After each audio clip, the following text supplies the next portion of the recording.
आज पूरे हिंदुस्तान की सरजमीन पर हालात ये हैं कि लोग ये चाह रहे हैं हमारी जबानें बंद हो जाएं, हमारी जबानें खामोश हो जाएं, हमारी जबान से एक जुमला ना निकले। लोग हमारी आवाजों पर पैरे बिठा रहे हैं, हमारी आवाज बंद करना चाहते हैं, हमारे तेवर को डाउन करना चाहते हैं, हमें खामोश कर देना चाहते हैं, हमारे आवाज को पार्लियामेंट और सुप्रीम कोर्ट, हाई कोर्ट तक पहुंचने देना नहीं चाहते हैं कि मुसलमानों की आवाज वहां तक नहीं पहुंचना चाहिए। मौजूदा दौर में कौम मुस्लिम की जिम्मेदारी यह है कि कौम मुस्लिम इस्लाम के दुश्मनों की आंखों में आंखें डाल के कहे, ए दुनिया वालों याद रखना, मेरी खामोशियों से तुम कभी धोखा न खा जाना। मोहब्बत की फजा में बोलना हमको भी आता है, अजीजों हो चुके मायूस हम दीवारे जिंदा से, कफस की तीलियों को तोड़ना हमको भी आता है। आज ये जिम्मेदारी है कलमा पढ़ने वालों की, कलमा पढ़ने वाले बोलना शुरू करें। उन्हें इस बात का एहसास होना चाहिए कि अगर कोई हमारी क़यादत करे न करे, हमारी क़यादत गुंबद खजरा से मदीने वाले मुस्तफ़ा फरमाते हैं। आज हालात हमारी निगाहों के सामने हैं। देख लो मुल्क के कोने कोने में हवा चल रही है इस्लाम के खिलाफ, मुल्क के कोने कोने में हवा चल रही है मुसलमानों के खिलाफ, मुल्क के कोने कोने में हवा चल रही है पैगंबर इस्लाम के खिलाफ। कितने लोगों ने मौजूदा दौर में यह नारा लगा दिया, बहुत ज्यादा जमाने की बात नहीं है, 2-4 साल का दौर काफी है।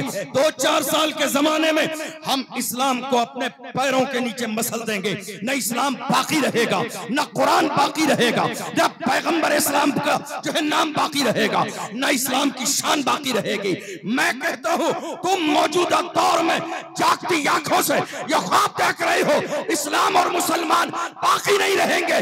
अरे ये कोई नई बात नहीं है, तुमसे पहले तुम देख लो, तुम्हारे बाप अबू जहल ने भी ये ख्वाब देखा था इस्लाम बाकी नहीं रहेगा। मगर कलमा पढ़ने वाले आज भी ये नारा लगाते हैं, फानूस बन के जिसकी हिफाजत हवा करे वो शम्मा क्या बुझे जिसे रोशन खुदा। जिंदाबाद जिंदाबाद लगाए, महफिल जोड़ के नारा लगाए। अल्लाह हू अकबर। यार हाथों को उठाओ, जवाब दे सारे लोग।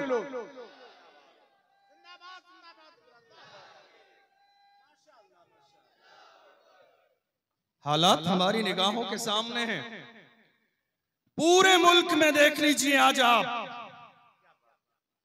रमजान के महीने में तवज्जो है आपकी, मैं बस थोड़ी सी देर तकरीर करूंगा चूंकि मुफ्ती हम्माद साहब भी जो है इंतजार कर रहे हैं और थोड़ा सा वक्त भी ज्यादा हो गया है। मुख्तसर हालात हमारी निगाहों के सामने। अभी रमजान के महीने में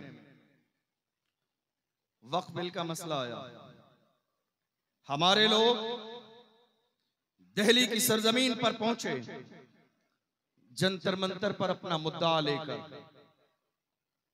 बहुत सारे लोगों ने कहा देखो ये आ गए दंगाई, ये आ गए फसाद करने वाले, ये आ गए माहौल खराब करने वाले।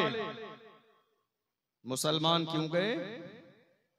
अल्हम्दुलिल्लाह हिंदुस्तान की सरजमीन के मुसलमानों का हाल ये है कि हालात कितने ही खराब हो मगर मुसलमान आज भी मुल्क के कानून पर भरोसा करते हैं। ये हमारी पहचान है, ये हमारी पहचान है, ये हमारी शनाख्त है। हालात कितने भी खराब हो जाएं, मुसलमान कभी कानून को हाथ में नहीं लेते, मुसलमान कभी फसाद नहीं करते, इसलिए कि हमारे परवरदिगार ने हमें मना फरमाया वला तुफसिदू फिल अर्द, जमीन में फसाद न करो। तुम कहते हो कुरान में न जाने क्या लिखा है, तुम कुरान पढ़ोगे तब तुम्हें पता चलेगा कुरान में क्या लिखा है। अरे आज मेरी कौम के जवानों के हाथ अगर बंधे हुए हैं तो इसीलिए बंधे हुए हैं कि मेरे परवरदिगार ने मना फरमाया है, वरना इन कुत्तों में इतनी औकात नहीं थी जो मेरे नबी की शान में गुस्ताखी करे। हमने हर जमाने में नारा लगाया है कि मोहम्मद से वफा, तूने तो हम तेरे हैं, ये जहां चीज है क्या लौह कलम तेरे।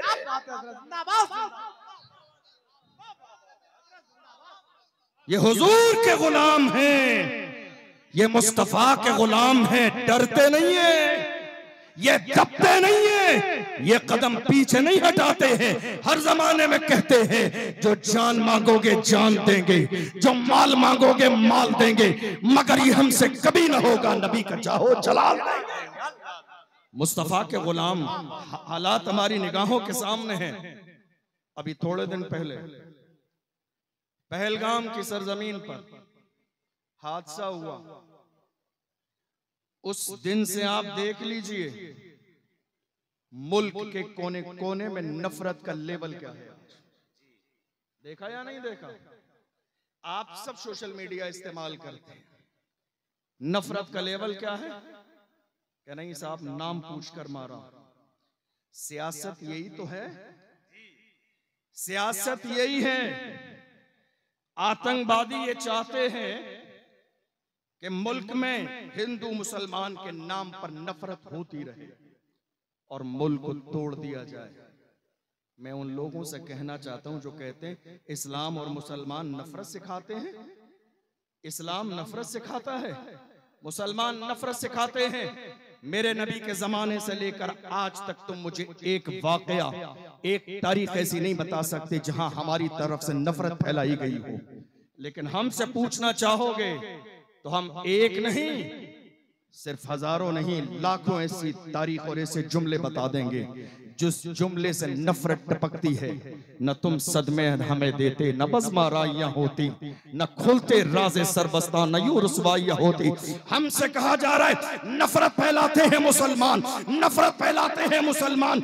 मैं कहता हूं तासुब की ऐनक जो तुमने आंखों पे लगाई है, काश तुमने हटा दी होती तो तुम्हें पता चल जाता जहां मारने वाले आतंकवादी थे वहां जान बचाने वाला एक आदिल हुसैन भी था, जिसने जान की बाजी लगाने के बाद दुनिया का पैगाम दिया। नफरत वाले नहीं, हम मोहब्बत वाले लोग।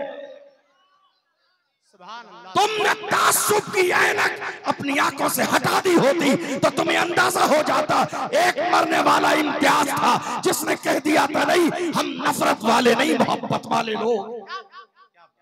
लेकिन हैरत की बात है, आपने मिजाज ऐसा बना लिया है, आपने सोच ऐसी बना ली है इस्लाम और मुसलमानों के खिलाफ। हमसे कहा जा रहा है नफरत फैलाते हैं। ये नफरत आपको अंदाजा भी नहीं। एक वीडियो वायरल हुआ, आपने भी देखा होगा।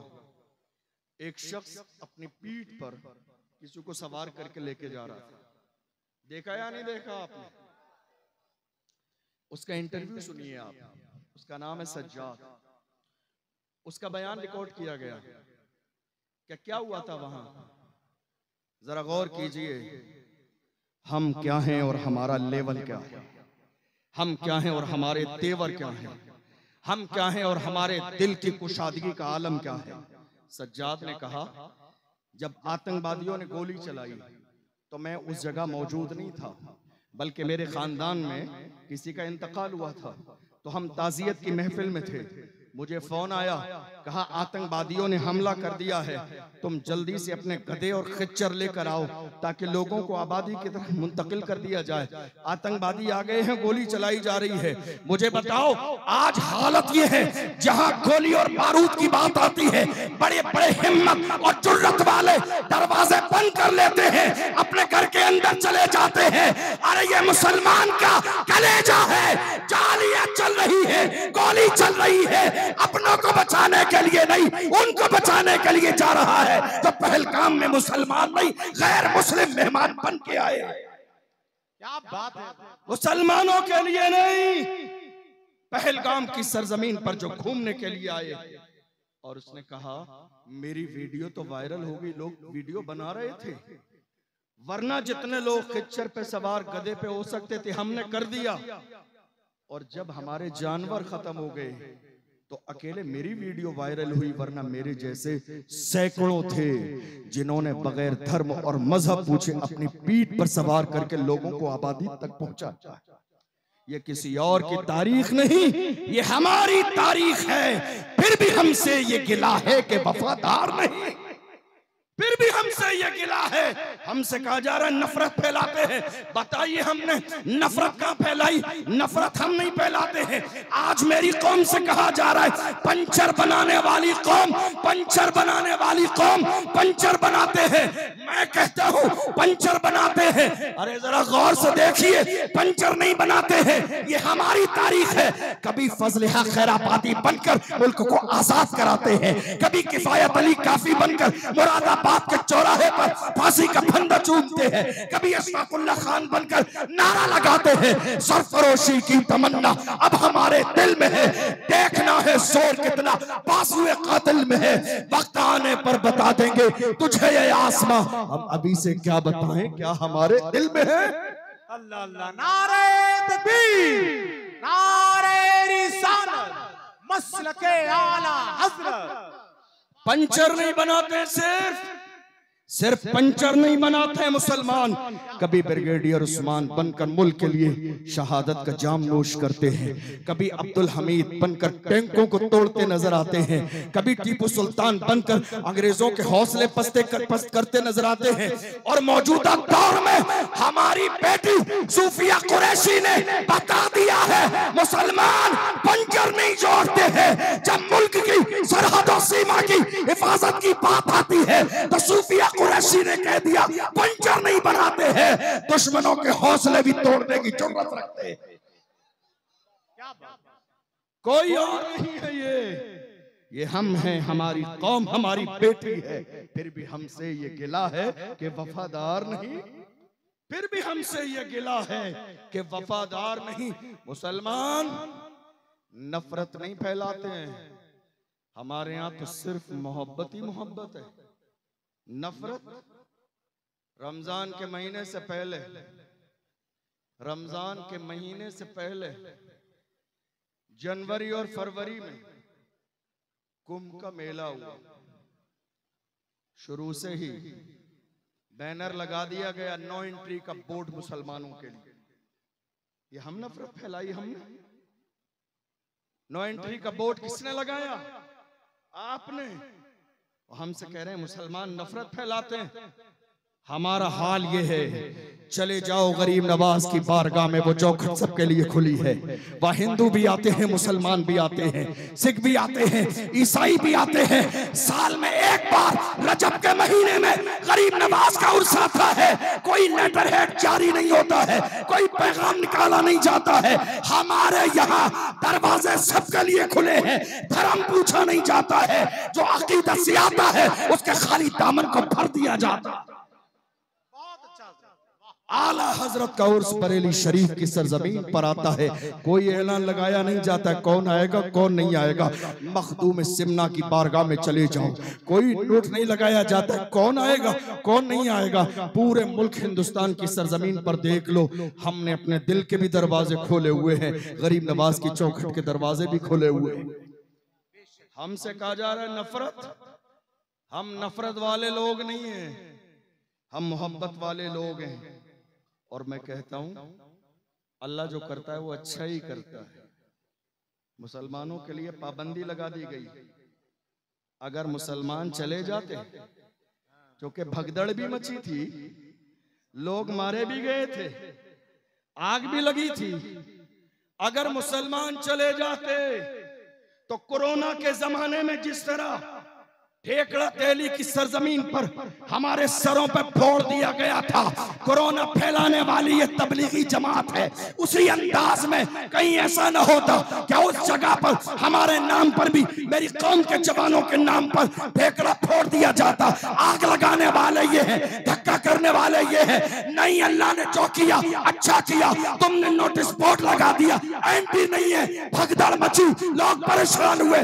वही मुसलमान थे, उन्होंने अपने घर के दरवाजे खोल दिए और कहा खाना तुम्हारे लिए है, पानी तुम्हारे लिए है, हमारे घर के दरवाजे तुम्हारे लिए। फिर भी हमसे ये गिला है कि वफादार नहीं, फिर भी हमसे ये गिला है कि वफादार नहीं। हालत ये है, उस जमाने से लेकर आज तक, पहलगाम के तारीख से लेकर आज तक, बनारस की सरजमीन पर अभी चंद दिन पहले एक 16 साल कि लड़के के साथ ज्यादती की गई, मॉब लिंचिंग की गई। तकरीबन 8 लोगों ने मिलकर मारा। कितने लोगों को काम से बाहर कर दिया गया, जात बिरादरी पूछकर, नाम और मजहब पूछकर। कितने लोगों को गाड़ियों से उतार दिया गया, कितने लोगों को बसों से निकाल दिया गया, सिर्फ ये कि मुसलमान। हमने कभी ऐसा नहीं किया। याद रखिएगा, बहुत सारे लोगों ने इस मौके पर ताना दिया, कहा जब तक ये यहां रहेंगे हालात कभी नहीं बदलेंगे। किसके लिए? हमारे लिए। तवज्जो है आपकी? हमारे लिए कहा जब तक ये रहेंगे हालात नहीं बदलेंगे। जब मेरे कानों तक ये आवाज आई तो मैंने कहा, मुझे याद आया डॉक्टर राहत इंदौरी का वो शेर। डॉक्टर राहत इंदौरी ने कहा था, सभी का खून है शामिल यहाँ की मिट्टी में, किसी के बाप का हिंदुस्तान थोड़ी है। मुसलमान किराएदार नहीं है। असल में गलती हुई मुसलमानों से। आजादी के बाद से लेकर आज तक मुसलमानों ने नारा लगाया, हम इस मुल्क के जिम्मेदार हैं, वफादार हैं। बस एक सेंटेंस में चूक हो गई। वो क्या थी? जिम्मेदार भी हैं, वफादार भी हैं। आज इजाफा कीजिए, बराबर के हिस्सेदार भी हैं, बराबर के हिस्सेदार भी हैं। जब पड़ा वक्त चमन पे तो लहू हमने दिया। आज कहते हो कि गुलशन में तेरा काम नहीं, अरे हम भी तामीर वतन में हैं, बराबर के शरीक दरो दीवार अगर तुम हो तो बुनियाद है हम।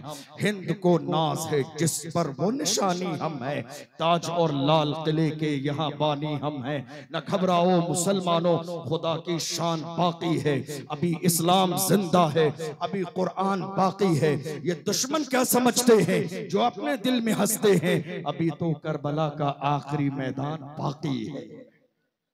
आज हालात हिंदुस्तान की सरजमीन पर, लोग हमें इस मुल्क से वफादारी सिखा रहे हैं।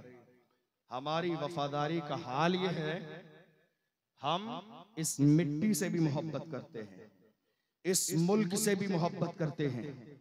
हम हिंदुस्तान में मजबूरी की सूरत में नहीं रह रहे, बाई चॉइस हम हिंदुस्तानी हैं। हमने हिंदुस्तान को चुना है, ऑप्शन था हमारे पास, मगर हमने चुना है हिंदुस्तान को। हम इस मिट्टी से भी मोहब्बत करते हैं। ये अजमत के साथ हमारी सरहदों पर तिरंगा लहराता है, हम इस तिरंगे से भी मोहब्बत करते हैं। और कौम मुस्लिम को इतना शऊर है, अल्हम्दुलिल्लाह, हम तिरंगे से नाक नहीं पोंछते हैं, नाक नहीं पोंछते हैं। हम तिरंगे से नाक नहीं पोंछते हैं, हम तिरंगे से चेहरे का पसीना नहीं पोंछते हैं। हमारी हालत ये है, हमने ऐलान किया है इस तिरंगे की अजमत को बचाने के लिए जान देने की नौबत आएगी, दुनिया बाद में जाएगी, मुसलमान सरहद पे पहले नजर आएंगे। हम तिरंगे से नाक नहीं पोंछते हैं, हम जानते हैं तिरंगा हमारे मुल्क की शान है, हम जानते हैं हमारी पहचान है, हम जानते हैं तिरंगे की अजमत क्या है। मुसलमानों के दिलों में तिरंगे की अजमत है, और मुसलमान तिरंगे को नाक पे नहीं लगाता है, घर की छत पे लगाता है। फिर भी हमसे ये गिला है कि वफादार नहीं। हिंदुस्तान की सरजमीन की हालात देख लीजिए। एक साहब, सिर्फ आज टारगेट इस्लाम और मुसलमान है। यहां तक कह दिया गया कि साहब, जो लोग उर्दू पढ़ते हैं, नफरत सिर्फ हमसे ही नहीं है, हमारी जबान से भी है, हमारी जबान से भी है। कुछ लोग कह रहे हैं साहब उर्दू पढ़ने वाले कटमुल्ले बन जाएंगे। हम का साहब बड़े एहतराम के साथ एक छोटा सा सवाल आपकी बारगाह में अर्ज है। आपने तो नहीं पढ़ी, आप क्या बने? डॉक्टर तो नहीं बने आप, इंजीनियर तो नहीं बने आप, प्रोफेसर तो नहीं बने आप। और हैरानी की बात यह है, जो आप बोल रहे हैं ये भी उर्दू ही है, जो आप बोल रहे हैं ये भी उर्दू ही है। उर्दू को मिटाया नहीं जा सकता है, उर्दू को खत्म नहीं किया जा सकता है। आज मुर्दा कौमें जब अपने दरमियान कौमों को जिंदा करना चाहती हैं तो इनकलाब जिंदाबाद का नारा लगाया जाता है। मुझे बताओ, इनकलाब जिंदाबाद का नारा किसने दिया है? वो एक आलिम थे, हजरत मोहानी, जिन्होंने ये नारा देकर दुनिया पर एहसान किया। फिर भी कहा जा रहा नहीं साहब, उर्दू से माहौल खराब हो जाएगा। अगर मैं नाम शुमार कराना शुरू कर दूं तो बात बहुत लंबी हो जाएगी। मेरी कौम के जवानों से मैं सिर्फ इतना कहना चाहता हूं, जवानों, आज हालात का तकाजा ये है, ये जो सारी बातें मुल्क में हो रही है, इसका खुलासा चंद जुमलों में कहूं। मुसलमान दो चीजों से कमजोर, एक सियासी तौर पर और दूसरे एजुकेशन के तौर पर। ये दो चीजें ऐसी हैं, जिस कौम के पास एजुकेशन का पावर न हो उनकी अपनी कोई शनाख्त नहीं होती है। जिस कौम के पास तालीम का पावर न हो उस कौम का अपना वजूद खत्म हो जाता है। बड़ी हैरानी की बात है, हमारे यहाँ मुफ्ती साहब क़िबला से भी मसाइल पूछे जा रहे थे। हमारे यहाँ देख लीजिए आप, स्वयं की फातिहा में लोग सूद पर कर्जा ला के खाना बना रहे हैं। 40 में की सवा महीने की नियाज के लिए 4000-5000 लोगों का 1-2 लाख का वलीमे की तरह इंतजाम हो रहा है। हमारे यहाँ आज तक चादर, जुलूस, कव्वाली रह गई। हैरानी की बात यह है, जिस कौम का मयार इतना डाउन हो चुका हो वो कौम कह रही है हालात कैसे बदलेंगे। हालात बदलने के लिए सबसे पहली जरूरत यह है कि आपके पास स्कूल होना चाहिए, आपके पास कॉलेज होना चाहिए, आपके पास हॉस्पिटल होना चाहिए। इनमें से कोई चीज आपके पास नहीं है, फिर आप किस बात की तमन्ना कर रहे हैं? हालात बदलेंगे नहीं। अल्लाह के रसूल का फरमान है, अल इल्म नूरुन, इल्म रोशनी है, रोशनी आएगी अंधेरा दूर हो जाएगा। जो गलत रस्म और रिवाज आज कौम मुस्लिम के अंदर शामिल कर दिए गए हैं, इल्म न होने की बुनियाद पर हैं। पढ़िए और पढ़ाइए। एक जमाने पहले खानकाहे बरकातिया की तरफ से ये ऐलान कर दिया गया था, आधी रोटी खाएंगे, बच्चों को पढ़ाएंगे। जिसने इस पर अमल कर लिया, देख लो आज उनके घर जन्नत के गहवारे बने हुए हैं। लेकिन आज तक हम उन्हीं गलत रस्मों में जिंदगी गुजार रहे हैं। दूसरी बात, आजादी के बाद 75 साल का जमाना गुजर गया। आपसे पूछूं आपका सियासी रहनुमा और कायद कौन है, तो आपको जवाब देने के लिए सोचना पड़ेगा। जब मुल्क आजाद हुआ तो एक पार्टी थी, सबने उसी को मान लिया। लेकिन थोड़े से जमाने के बाद में लोग अलग होना शुरू हो गए। वो समझ गए दो ही चीजें हैं, या तो ताबेदारी या हिस्सेदारी। यहां ताबेदारी तो मिलेगी, हिस्सेदारी नहीं मिलेगी।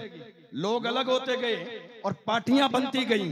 मगर अफसोस कि कलमा पढ़ने वाले मुसलमान उस जमाने से लेकर आज तक इस बात के इंतजार में हैं कि लोग हमें वफादार कह दें। सिर्फ इस एक जुमले को सुनने के लिए आज तक मेरी कौम इंतजार में है, कोई हमें वफादार कह दे। और सियासी हालत कौम मुस्लिम की इतनी कमजोर है, आज तक मेरी कौम गैरों के फर्श बिछा रही है, आज तक दूसरों के लिए दरी बिछाई जा रही है, आज तक गैरों के पोस्टर और फ्लैक्स लगाए जा रहे हैं। और नीचे बैठकर मेरी कौम के लोग गैरों के लिए गलत बातें सुन के ताली बजाते हैं। याद रखिएगा, माँ रहरा मुतहरा से सैयदुल उलमा ने फरमाया था, किसी की जय विजय हम क्यों पुकारे, क्या गरज हमको, हमें काफी है सैयद अपना नारा या रसूल अल्लाह।